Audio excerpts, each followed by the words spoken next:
தொடர்ந்து காடுகாத்த கருப்பண்ணசாமி வீரப்பனாரின் மகள் வித்யாராணி வீரப்பன் இப்பொழுது பேசுவார்.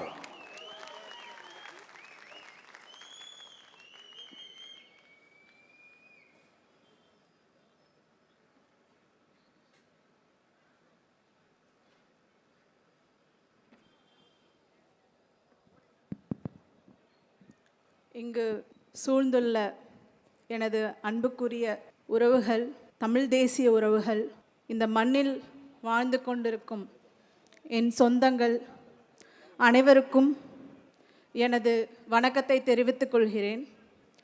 இந்த உரையை சித்தப்பா செந்தமிழன் சீமான், பெரியப்பா அப்பா வீரப்பனார் இவர்களின் பெயரில் ஆரம்பிக்கிறேன். எனக்கு இந்த மண் வந்துட்டு ஒரு புதிய மண் கிடையாது. இந்த மண்ணில் உள்ள மக்களுக்கும் நான் ஒரு புதிய முகம் கிடையாது. என்னுடைய அடையாளமே இந்த மண் தான்.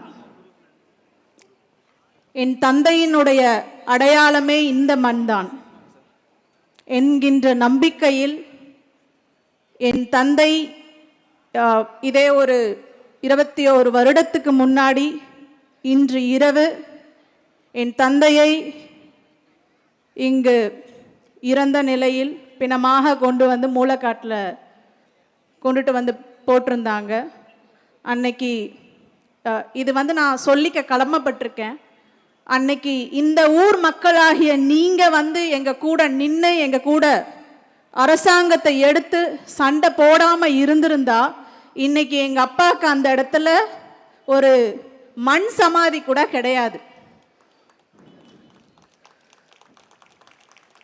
ஏன்னா அன்னைக்கு நாங்கள் அதிரடிப்படை அரசாங்கம் இவர்கள்கிட்ட இருந்து ஃபேஸ் பண்ண அடக்குமுறை அவ்வளோ. பாடியை எடுத்துட்டு வந்துட்டு இருக்கும்போதே நடுவில் பாடி எடுத்து வச்சு டயர் போட்டு எரிக்கிறதுக்கு ரெடி பண்ணிட்டாங்க. இங்கே விறகு கட்டெல்லாம் எரிக்கிறதுக்கு ரெடி பண்ணிட்டாங்க. ஆனால் எங்களுடைய முறை எரிக்கிறது இல்லை, புதைக்கிறது. நீங்கள் யோசிச்சுக்காங்க, ஒரு மகளா நான் என்னோட அப்பாவை பிறந்ததுலேருந்து பார்த்ததில்லை, கேள்விப்பட்டு எல்லாரும் கதையில் ஒரு வீரனை கேள்விப்படுவாங்க. என் தந்தையவே கதையில் ஒரு வீரனை போல் கேள்விப்பட்டு நான் வளர்ந்தேன். அப்படி இருக்கக்கூடிய ஒரு சூழல்ல என்னோட அப்பா இப்படி இருக்கணும், என் குடும்பம் இப்படி இருக்கணும் அப்படின்னு நாங்கள் ஒவ்வொரு நாளும் எதிர்பார்த்து வாழக்கூடிய அந்த வயதில் கூட எங்கள் அப்பா இறந்துட்டாரு. அவருடைய உடலை கொண்டு போய் ஒரு நாட்டில் அத்தனை 36 வருஷம் அவர் ஒரு என்ன சொல்கிறது, மலையில் கூட ஒரு வீட்டில் ஒதுங்கினது கிடையாது. எந்தவித ஒரு நல்ல மனுஷன். இன்னைக்கு நம்ம எவ்வளவோ கம்ஃபர்ட்டில் வாழ்கிறோம், கம்ஃபர்ட்டே பத்தலை. ஆனால் எங்கள் அப்பா 36 வருஷமும் அரசாங்கம் 1000 தவறு பண்ணி இருந்தாலும் தான் ஒரு நியாயமான அரசாங்கத்தை அந்த காட்டில் நடத்தணும். நீங்கள் மக்களுக்கு துரோகம் பண்ணுங்கடா, நான் இந்த மண்ணினுடைய மகனா மக்களுக்கு கூட தான்டா நிற்பேன்னு ஒவ்வொரு விஷயத்தையும் பண்ணினார். கடைசியாக தான் கொலைகாரன். சரிங்களா? இன்னைக்கு இந்த மண்ணினுடைய மக்களுக்கு தெரியும், எங்கள் குடும்பம் இந்த நிலையில் இருக்குன்றது தெரியும். கொலைகாரம் பட்டம் வாங்கியிருக்காரு, கடத்தல்காரன் பட்டம் வாங்கியிருக்கிறாரு. ஆனால் அப்படி பட்டம் வாங்கினவரோட குடும்பம் எந்த நிலைமையில் இருக்கணும் இன்னைக்கு மக்கள் பார்த்துட்டு தான் இருக்காங்க.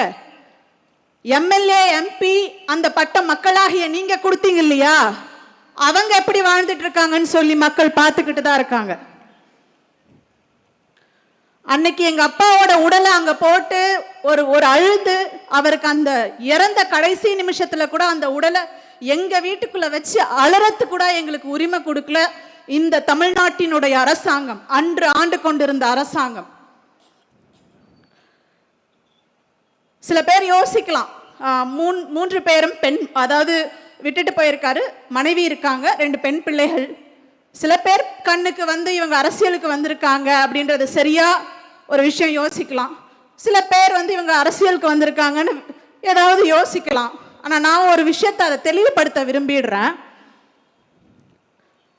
நாங்க எங்க வாழ்க்கையை வாழலைங்க, எங்க வாழ்க்கையை போராடணும். எங்க வாழ்க்கையை நாங்க வாழல, உயிர் பழைக்கல, நாங்க போராடி கொண்டிருந்தோம். எங்கள் உரிமைகளுக்காக போராடி போராடி போராடி வாழ்ந்தோம். நான் சில விஷயம்லாம் இந்த மண்ணில் நான் வந்து ஃபேஸ் பண்ணேன். எல்லாருக்கும் தெரியும், நான் வந்து நெருப்பூர் அப்படின்ற ஊரில் என்னோட அம்மா 2 மாச குழந்தையா இருக்கும்போது என்னோட தாத்தா பாட்டி கிட்ட பால் கூட என்ன மறக்கடிக்கல. அவங்க கிட்ட விட்டுட்டு என் தந்தை முகமும் தெரியாது, தாய் முகமும் தெரியாது. அவங்க என்னோட அப்பா கூட காட்டுக்கு போயிட்டாங்க. அந்த 2 மாசத்து குழந்தையில இருந்து என் பாட்டி கிட்ட நெருப்பூர்ல நான் வளர்றேன். இதே மேட்டூர் மண்ணில், இது நிறைய பேருக்கு தெரிஞ்சிருக்காது, நான் எந்த பத்திரிகைக்கும் இதை பற்றி நான் பேட்டி கொடுத்ததில்லை.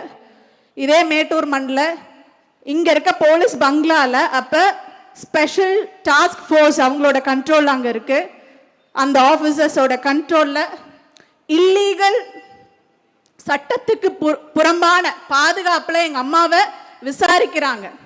அந்த மாதிரி ஒரு சூழலில் எனக்கு வந்து ஒரு 6லேருந்து 7 வயசு இருக்கும், விவரம் இன்னும் முழுசாக வரலை. தாத்தா பாட்டி கிட்ட அந்த ஊரில் வளர்ந்துட்டு இருந்த என்ன இன்னமும் அந்த சீன் சொல்லுவாங்க இல்லைங்களா, அந்த ஒரு அது வந்து மறக்கவே முடியல என்னால்.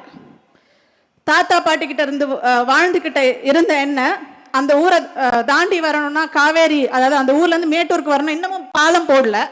அந்த ஊர்லேருந்து இங்கே வரணும்னா காவேரி ஆற்றை தாண்டி பரிசலில் வரணும்.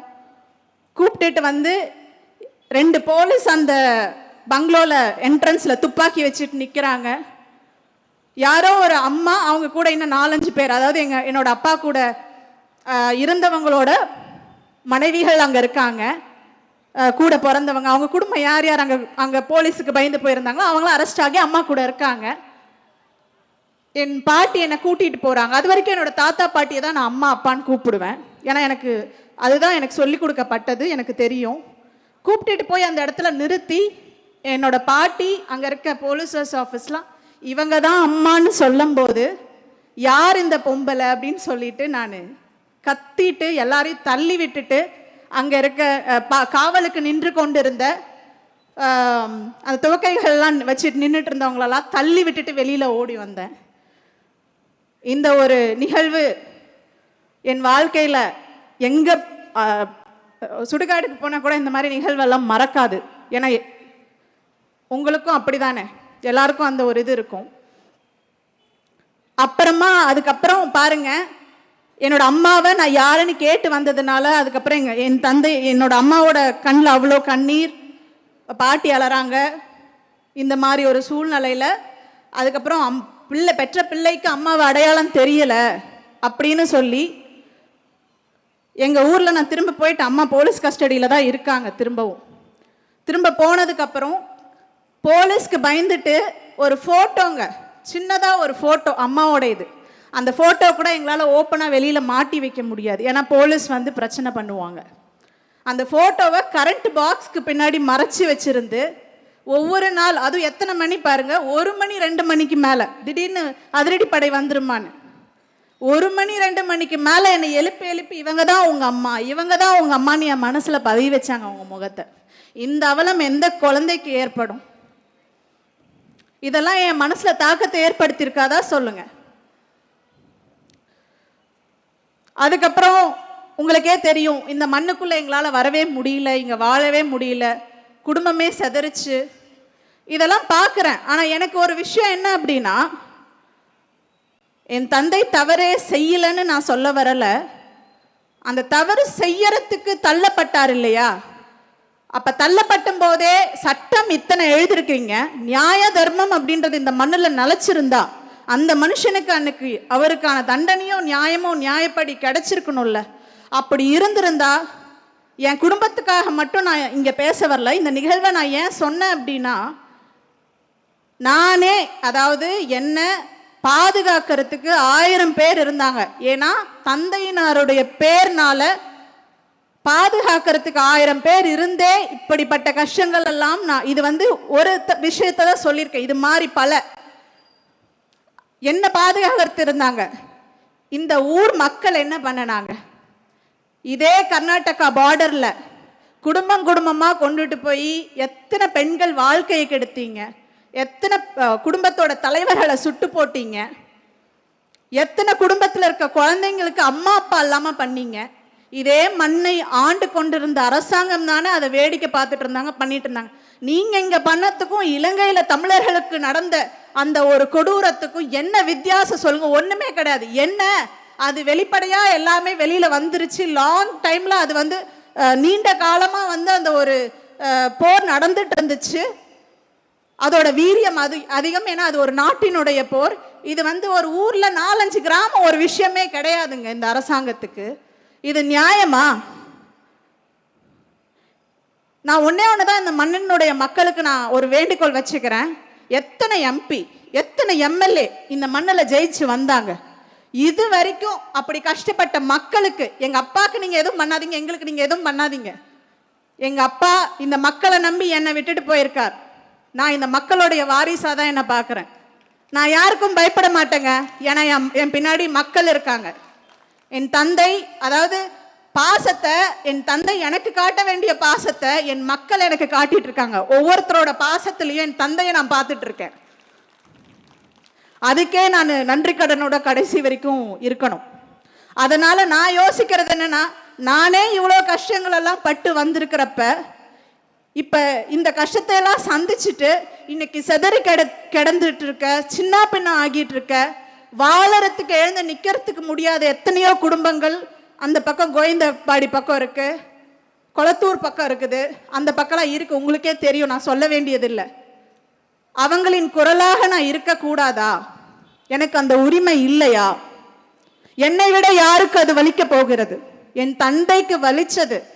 என் மக்களை தொட்டனா உன்னை கொல்லுவனாரு, கொன்னாரு. கொலகாரன் பட்டம் எடுத்துக்கிட்டாரு. என் கையில துவக்க இல்லை. சட்டப்படி இந்த மக்களுக்கு நான் நிக்கணும்னு நினைக்கிறேன்.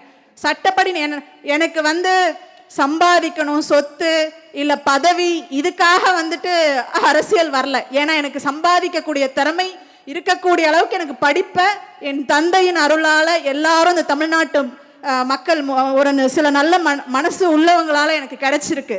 அதனால எனக்கு சம்பாதிக்க வழி தெரியும். நீங்க கொள்ளக்காரன்னு சொல்றீங்க இல்லையா?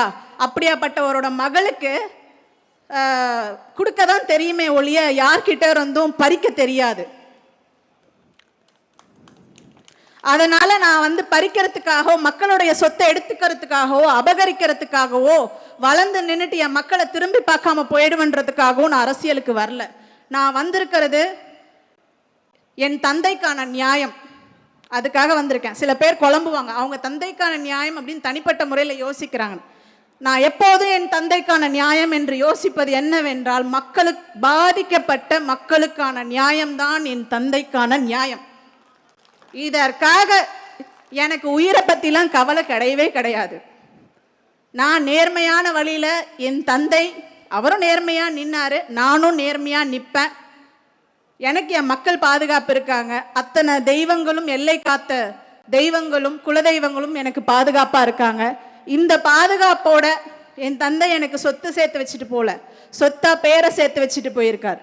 அந்த பேரை வச்சு இந்த மக்களுக்கு கண்டிப்பா என்னால என் தந்தை ஆசைப்பட்ட மாதிரி, என் தந்தை அடிக்கடி இப்போ நக்கீரன் அவர்கள் வந்து வெளியிட்டிருந்த பேட்டியில வந்து சொல்லியிருப்பாரு, என்னோட மக்களுக்கு வந்து சுதந்திரமான ஒரு வாழ்க்கையை வந்து நான் கொடுத்துட்டு தான் நான் போய் சாகுவேன்னு. இதை விட ஒரு பொறுப்பு ஒரு பெண் பிள்ளைக்கு எந்த தந்தையால கொடுக்க முடியும்? தான் பிறந்த மண்ணின், நாட்டின் மக்களுக்கான நலனை யோசித்து என் தந்தை அதை தேடி போய் இறந்திருக்கார். அதை செய்ய முடியும்னு பேசி இறந்திருக்கார். அப்ப நான் வராம, நான் பேசாம, நான் இந்த மக்களுக்கு நிக்காம யார் நிப்பாங்க? ஆகையால நான் உங்களுக்கு சொல்றது ஒன்னே ஒண்ணுதான், எந்த சூழ்நிலையிலும் இந்த வீரனுடைய மகள் போராட்ட குணத்தோடு அங்கே நின்று உயிரை விடுவேனே தவிர எந்த நேர்மையான விஷயத்திலிருந்தும் மக்களுக்கு எதிரான விஷயத்துக்கு போகவும் மாட்டேன். நேர்மையான விஷயத்திலிருந்து பின்வாங்கவும் மாட்டேன்.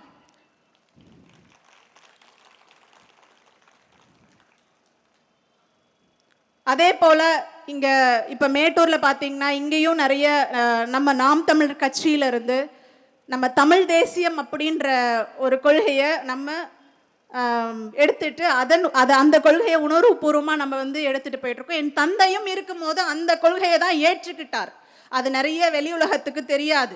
அதுக்கான சில ஃபோட்டோலாம் இருக்குது, அது தெரியாது. அவர் வந்து அந்த கொடியை வந்து நடுக்காட்டிலே ஏற்றிருக்கிறாரு. அந்த அளவுக்கு தமிழ் தேசியத்து மேலே அவர் பற்று கொண்டு இருந்தார். அங்கே உட்காந்துக்கிட்டு அவர் மொத்த அரசியல் கணக்கையும் போட்டு பேசினார். இன்னைக்கு வருது அவரோட வீடியோ. எல்லாம் உண்மையா பொய்யா நீங்களே சொல்லுங்க, இன்னைக்கு நாட்டில் என்ன நடக்குதுன்னு.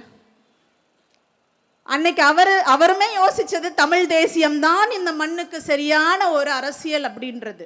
ஏன் தமிழ் தேசியம், ஏன் வீரப்பன் பொண்ணு வந்து தமிழ் தேசியத்து பக்கம் நிற்கணும்?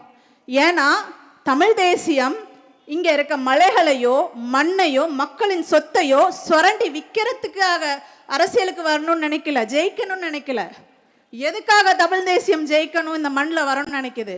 இன்னைக்கு நானும் தமிழர் அப்படின்னு சொல்லிட்டு சில முகமூடிகள் போட்டுக்கிட்டு மக்களை, எங்க அப்பா சொல்லியிருப்பார் சில பேட்டியில, பெரிய பெரிய கார்ல வராங்க, பெரிய பெரிய பதவியில இருக்கிறாங்க அப்படின்னு பார்த்து அவங்கள நம்பிலாம் ஓட்டு போட்டாதீங்க.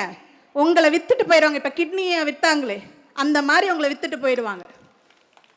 யாருக்குங்க நீங்க வந்து ஒரு வாய்ப்பை, மக்களுக்கு சேவை செய்யக்கூடிய வாய்ப்பை கொடுக்கணும். உங்க கஷ்டத்துல பங்கேற்றுக்கிற ஒரு மக்களை தான் நீங்க தேர்ந்தெடுத்து ஒரு வாய்ப்பை கொடுக்கணும். அப்பதான் உங்க கஷ்டம் அவங்களுக்கும் தெரியும். உங்களை வித்துட்டு போயிடலாம், இந்த மண்ணை வித்துட்டு போயிடலாம், இந்த வளங்களை வித்துட்டு போயிடலாம், என் தமிழகத்துக்கு துரோகம் செஞ்சுட்டு போயிடலாம் அப்படின்ற ஒரு எண்ணம் வந்து கஷ்டப்பட்டு தான் உழைப்புல வாழணும், யாரையும் சுரண்டக்கூடாது. ₹1 சம்பாதிச்சாலும் என்னோட ரத்தத்திலேருந்து வேர்வையா ஒரு காசு தான் நான் என் குடும்பத்துக்கும் வரணும், எனக்கும் வரணும்னு நினைக்கிற எந்த மான தமிழ் மகனும் இந்த மக்களுக்கு சேவை செய்வதற்காக மட்டுமே அரசியலுக்கு வருவார்கள். ஆனா இன்னைக்கு நீங்க சுத்தி பாருங்க, நாம ஒரு கட்சி 2 கட்சியெல்லாம் சொல்லல, எல்லா கட்சியுமே லிஸ்ட் போடலாம். எல்லா விதமான திராவிட கட்சிகள், எல்லா விதமான கட்சிகளும் நான் சொல்றேன், எல்லாருமே என்ன சுரண்டல் பண்ணல, என்ன துரோகம் மக்களுக்கு பண்ணல. போதுமா இந்த மாதிரியான ஒரு ஏமாற்றமான வாழ்க்கையும் இந்த மாதிரியான நம்ம நாட்டினுடைய வளர்ந்த சூழ்நிலையும் போதுமா? இன்னைக்கு இருக்கிற மண் வளத்தை, நீர் வளத்தை நம்ம போய் கர்நாடகாக்காரங்கிட்ட தண்ணி கேட்டு அங்க போராடிட்டு இருக்கிறோம். இங்க இருக்கிற நீர்நிலைகளை பாதுகாக்க துப்பில்லை, இதை முதல்ல சரி பண்ணிக்க துப்பில்லை. அதுக்கு யாரும் இங்க இருக்கிற பண்ணவாடி பரஸ்துறை அங்க வந்து ஒரு பிரிட்ஜ் கட்டணும், அந்த காவேரி ஆத்து மேல பிரிட்ஜ் கட்டணும். அது வந்து ரொம்ப சிரமமா இருக்கு. நான் குழந்தையில இருந்தே பள்ளிக்கூடம் போற பிள்ளைங்களுமே அந்த ஆத்தை தாண்டி தான் வரணும். அந்த பிரிட்ஜ் கட்டுறன்னு 3 வருஷத்துக்கு முன்னாடி இதே டிஎம்கே பீரியட்ல வந்து அறிக்கை விட்டுருக்காங்க. ஆனா அது அப்படியே கிடப்புல போடப்பட்டிருக்கு. அதே போல பாருங்க, என்னோட அப்பா வந்து காவேரிக்காக போராடின சமயம்லாம், போன டைம் நான் வந்து கிருஷ்ணகிரியில் நான் நின்னன்னு எல்லாருக்கும் தெரியும். அவர் காவேரிக்காக போராடின சமயம்லாம் அந்த டென்ஷன், அந்த பிரச்சனை, பதற்றம் எல்லாமே அந்த பெங்களூர் ஒசூர் பார்டர்ல தான் இருந்தது. ஆனா என்ன ஒரு அதிசயம் பாருங்க, தமிழ் மகளாகிய நான் அங்க நிக்கிறேன், சில தெலுங்கர்கள் அங்க நிக்கிறாங்க. இன்னைக்கு அவர் போய் பெங்களூர்ல செட்டில் ஆயிட்டாருன்னு நினைக்கிறேன், ஓட்டெல்லாம் வாங்கிட்டு. இந்த மக்கள் என்ன பண்றாங்க, நான் நினைச்சேன், என்ன நினைச்சேன்னா புரியும் இந்த மக்களுக்கு, இவங்களை விட யாருக்கு புரிஞ்சுக்க முடியும்? ஏன்னா அடிதடி நீங்க வாங்கி அனுபவிச்சவங்க இவங்க தானே, பார்டர்ல இருந்துட்டு கஷ்டப்பட்டவங்க இவங்க தானே, இவங்களுக்கு தான் அந்த அருமை புரியும் அப்படின்னு நினைச்சேன். ஆனா வெட்டி தலைகுனிகிறேன். என்னை தோக்கடிக்கிறதற்காக இல்லை, ஒரு தமிழனை அந்த இடத்துல ஜெயிக்க வைக்காம ஒரு தெலுங்கனை கொண்டுட்டு வந்து இன்னைக்கு பதவி கொடுத்து உட்கார வச்சிட்டு இருக்கிறாங்க. ரொம்ப மனசு வலிக்குது. என்ன நிலைமையில இருக்கிறோம், மக்கள் என்ன நிலையில இருக்கிறோம். ஆகையால நீங்க யோசிக்கிறது ஒன்னே ஒண்ணுதான், நான் நேர்மையா வந்து என் தந்தை போல இந்த மக்களுக்கு நான் நிற்பேன். வீரப்பனாருடைய ரத்தம் என்னைக்கும் மக்களுக்கு துரோகம் பண்ணாதுங்க, துரோகம் பண்ணிட்டு வாழ முடியாது. அங்க ஓடுற எண்ணமும் அங்க ஓடுற சிந்தனையும் செயலும் தவிர இங்க வேற எதுவும் ஓடாது. துவக்க இல்லாம இருக்கலாம். காரணம் என்ன அப்படின்னா, ஒரு சகாப்தமே எங்க கண்ணு முன்னாடி ஒரு கூட்டம் மக்கள், ஒரு ஊர் மக்கள், ஒரு சகாப்தமே நடந்து நிறைய பேருக்கு இதனால பாதிப்பு ஏற்பட்டிருக்கு 2 பக்கமுமே. இதெல்லாம் வேண்டான்னு ஒரு படிச்ச மகளா நான் யோசிக்கிறேன். அதுக்காக எனக்கு அந்த தைரியம் இல்லைன்னுலாம் நினைச்சிடாதீங்க.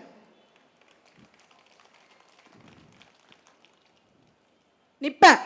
நான் உண்மையா கடைசி மூச்சு என் உடம்பை விட்டு போற வரைக்கும் என் தந்தைக்காக மட்டுமே, என் தந்தையின் எண்ணத்துக்காக மட்டுமே, என் தந்தை எதை நினைத்து உயிர் விட்டாரோ, எதை பண்ண முடியலையே அப்படின்னு நினைச்சு அந்த உயிர் போயிருக்குமோ அதை பண்ணி முடிச்சுட்டு தான் ஏன் உயிர் இந்த உடலை விட்டு போகும்.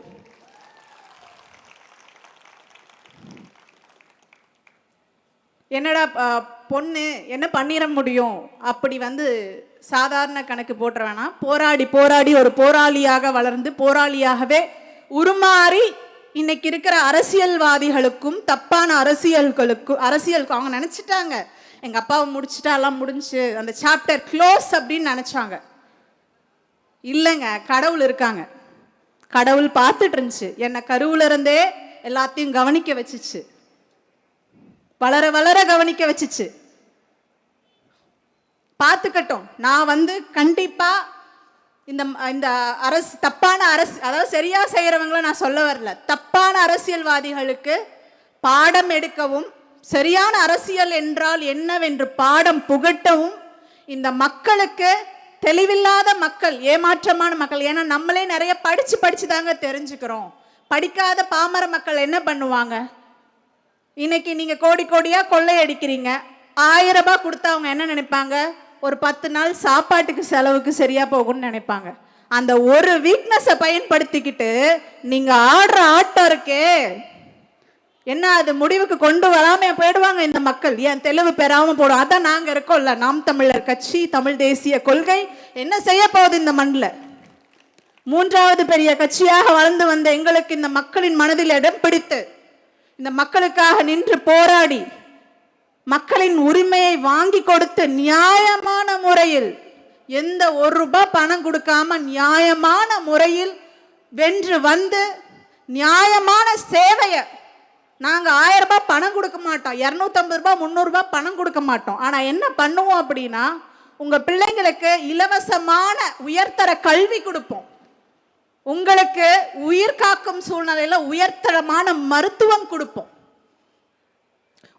உங்களை சுத்தி இருக்கக்கூடிய நம் மண்ணினுடைய இயற்கை வளங்களை பாதுகாப்போம். அதை கட்டி காப்பாற்றுவோம்.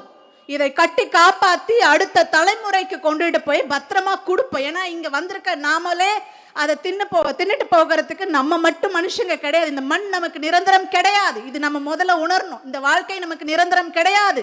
இதை முதல்ல நம்ம உணரணும். அப்ப இருக்கும் வரைக்கும் நம்ம என்ன பண்ணணும்? இந்த மண்ணுக்கு பாரமா இல்லாம நியாயமா இருக்கணும். நீங்க நியாயம் பண்ணனா கூட போகுது, அநியாயம் பண்ணாதீங்க. அதை மட்டும்தான் நான் கேட்டுப்பேன் வீரப்பனாருடைய மகளா. நியாயம் பண்ணலனா கூட போகுது, அமைதியா இருங்க, அநியாயம் பண்ணாதீங்க. யோசித்து சிந்தித்து ஓட்டு போடுங்க. இந்த முகம் இருக்கக்கூடிய, இந்த பேக்ரவுண்ட் இருக்கக்கூடிய ஒரு ஆளை நம்ம கொண்டுட்டு இங்க ஜெயிக்க வச்சனா நமக்கு இங்க என்ன ஆகும்? ஒரு 5 வருஷமா என்ன ஆகுது தெரியுங்களா? நீங்க பணத்தை வாங்கிட்டு ஓட்டு போடுறீங்க. அவங்க என்ன பண்றாங்க? இங்க 4-5 கம்பெனி இருக்கு, கான்ட்ராக்ட் எடுத்துக்கிறாங்க.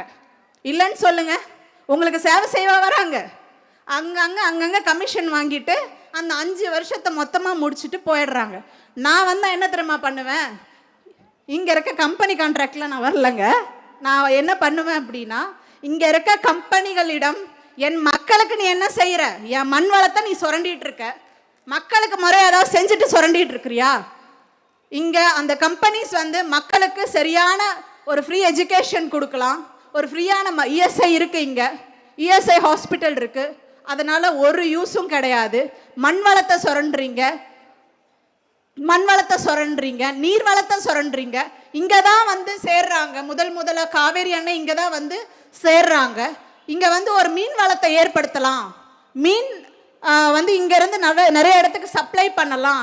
இந்த மாதிரி சரியா யோசிக்க மாட்டேங்கிறீங்களே. இங்க இருக்க விவசாயிகளுக்கே தண்ணி இல்லை. இங்க இவ்வளவு தண்ணி ஓடுது, அத்தனை பேர் விவசாய இடத்த வச்சிட்டு இருக்கிறாங்க. எந்த சரியான திட்டத்தை முறைப்படுத்தி வாய்க்கால் போட்டு கொண்டு போய் ஒவ்வொரு விவசாயி காட்டுக்கும் அந்த தண்ணி போய் சேர்ந்து விவசாயிகள் வளரும்படி, அவங்க குடும்பமும் செழிக்கும்படி ஒரு தனி சாதாரண மனிதன் வளர்வதற்கு இதுவரை ஆட்சி செஞ்ச அரசாங்கமும் இந்த மண்ணில் ஜெயித்து வந்த ஒவ்வொரு அரசியல்வாதிகளும் என்னையா செஞ்சீங்க? ஒரு வீரப்பனாருடைய மகளா நான் கேட்கிறேன், அவங்களுக்கும் செய்யல. பாதிக்கப்பட்டு என் மக்கள் இன்னமும் எழ முடியாம கிடக்குறாங்க. எங்க அப்பாவோட கேஸ்ல சில பேர் கேட்டா சொல்லுவாங்க, வீரப்பனால செத்துட்டாங்க, வீரப்பனால செத்துட்டாங்க. நான் கேட்கிறேன், வீரப்பனால செத்துட்டாங்கன்னு நீங்க சொல்றீங்க, அரசாங்கம் வந்துட்டு அறிவுல இந்தியன் கான்ஸ்டிடியூஷனை படிச்சுட்டு தானே வராங்க, அரசியல் சட்டத்தை படிச்சுட்டு தானே வராங்க, சாசன சட்டத்தை படிச்சுட்டு தானே வராங்க. அப்ப வந்துட்டு அதை சரியா மக்களுக்கு தெரியாது, படிச்சவங்களுக்கு அறிவில்ல. எத்தனை சட்ட மீறல்கள் இந்த மண்ணுல. இதுக்கு என்ன நியாயம் கிடைச்சிச்சு? சரி, எங்களுக்கு நியாயம் தான் கிடைக்காது, ஏன்னா நாங்க பாவப்பட்ட ஜனங்க, நாங்க படிக்க கிடையாது, வலியும் வேதனையும் சுமந்துட்டு வாழ்ற ஜனங்க. அட்லீஸ்ட் எங்களுக்கு தேவையான, எங்க பாதிப்புக்கு தேவையான, அடுத்தது நாங்க பாதிச்சு ஒளிஞ்சு போயிட்டோம் குடும்பமா, அடுத்த துளிர் விட்டு அந்த குடும்பத்துல இருந்து ஒருத்தராவது 2 பேராவது வளர்றதுக்கான ஒரு சூழலை ஏற்படுத்தி கொடுத்தீங்களா? எதுவுமே கிடையாது. நான் சத்தியமிட்டு சொல்றேன், இதை தவிர எனக்கு வேற எந்த நோக்கமும் கிடையாது. எனக்கு சொல்ல போனா அரசியல் அப்படின்றது ஒரு சேலஞ்சிங்கான விஷயமா தான் இருக்கு. இருந்தாலும் உயிர் போனாலும் நான் இந்த மக்களுக்காக நிற்பேன் என்கின்ற பிடிவாதம் என்னுடன் இருக்கு. என் தந்தைக்காக மட்டுமே, என் தந்தையின் எண்ணத்துக்காக மட்டுமே இந்த வாழ்க்கை, எனது எண்ணம், சிந்தனை, செயல், உயிர் மூச்சு, பேச்சு எல்லாம் இதை நான் நிகழ்த்தி காட்டாமல் நான் ஓய மாட்டேன். நாம் தமிழர். நன்றி.